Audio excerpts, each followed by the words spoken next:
바로 이 책은 여러분들에게 돼지들이 지배하고 있는 동물농장의 동물들로 남아있겠는가? 라고 지금도 말하고 있는 것입니다. 안녕하세요, 한준희입니다. 이번 리뷰는 조지 오웰의 대표소설 두 편인데요. 바로 동물농장과 1984입니다. 그 중에서 오늘은 조지 오웰과 동물농장에 대해서 소개를 하고 다음 리뷰를 통해 1984를 소개할 생각입니다. 조지 오웰은 1903년 인도에서 태어난 영국 작가로 1950년 사망할 때까지 제1, 2차 세계대전의 한복판에서 다양한 사상을 몸으로 직접 느껴 그의 지필에 적극적으로 활용했습니다. 또한 상류층이지만 가난한 집안 때문에 다양한 직업을 받기도 했는데요. 그것 또한 자신의 사상과 신념으로 인해 적응하지 못하고 금방 그만두게 됩니다. 그리고 히틀러에 의해 세계 제2차 대전이 발발하게 되고 동물농장을 집필하게 됩니다. 동물농장은 우화 형식을 빌어 재미와 비판 둘 다 잡았고 흥행에도 성공하게 됩니다. 그러면 지금부터 왜 조지 오웰이 BBC가 선정한 영어권 작가 3위에 뽑히고 동물농장이 세계 명작 100위 안에 선정돼서 지금까지 읽힌 소설인지 알아보도록 하겠습니다.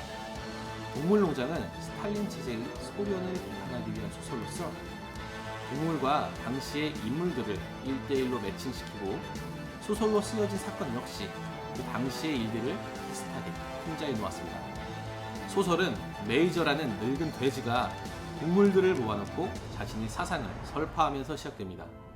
인간의 탐욕으로 인해 동물들은 생존할 만큼의 식량만 제공받고 노동력은 착취된다며 동물들만의 세상을 만들기 위해 투쟁해야 된다고 이야기합니다. 이것은 마르크스가 악랄한 자본주의자들을 비판하고 노동자들을 일깨워 공산주의 혁명을 일으키려는 것을 비유했습니다. 존스는 매너 농장의 주인으로 소송에 휘말리면서 상심하게 되고 방만한 농장 경영으로 동물들을 굶주리게 합니다. 그로 인해 동물들의 혁명은 성공하고 존스는 쫓겨나고 매너 농장은 동물 농장이 됩니다. 이것은 굶주린 러시아 민중이 피의 일요일을 통해 러시아 왕정을 무너뜨리고 사회주의 정부를 세우는 과정에서 따왔습니다. 이런 식으로 소설 속의 인물과 사건을 실제와 1대1 매칭시키는데요. 다 설명하기에는 영상의 길이가 너무 길어지니 자막을 통해 간략히 소개하고 이제부터는 소설 속으로 더 깊이 들어가 보도록 하겠습니다. 혁명 성공 후의 농장은 스노우볼과 나폴레옹이라는 두 돼지에 의해서 통제되기 시작합니다. 처음에는 존스 시절과 다르게 풍족한 양의 식량을 제공하면서 노동력을 착취당하는 것이 아닌 우리 스스로를 위해서 노동한다는 점을 강조합니다.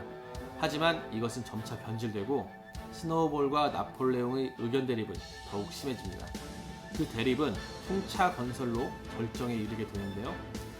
스노우볼은 풍차를 건설하여 동물농장을 더 효율적으로 운영하는 데 도움이 된다고 하고 나폴레옹은 풍차 건설에 반대합니다. 스노우볼의 연설에 의해 풍차 건설안이 거의 통과되려는 순간 나폴레옹이 몰래 키워놓은 개들에 의해서 스노우볼이 축출됩니다. 그로 인해 돼지들의 권력 장악 속도는 더욱 빨라지고 모두에 의한 모두를 위한 통치는 사라지고 돼지들을 위한 동물들의 착취가 시작되는데요. 그 중 하나가 동물 7계명 전염과 삭제입니다. 처음에는 인간들을 주적으로 하여 동물들에게 혁명을 일깨우는 내용들이었지만 돼지들이 잘못을 저지르고 그것을 자기들에게 맞게 수정합니다. 다음으로 스퀼러라는 돼지가 과거를 왜곡하고 선동합니다. 처음에는 농장 주인 존스를 상기시키며 그때보다는 생활이 더 좋아지지 않았느냐, 존스가 돌아오기를 바라냐 이런 식이며 나중에는 모든 잘못이 스노우볼에게 있다며 공공의 적을 만듭니다. 물론 뒤에서는 개들을 이용해 험악한 분위기를 조성해서 불만을 이야기할 수 없게 만들고 말이죠. 또 동물들의 삶이 나아지지 않았고 더 어려워졌는데도 불구하고 정치 선정과 근거를 알 수 없는 통계 수치를 이용해 더 좋아졌다 라는 말만 할 뿐입니다. 결국 나폴레옹은 동물들을 피의수청을 한 후에 더욱 걷잡을 수 없게 동지에서 독재자로 변하게 됩니다.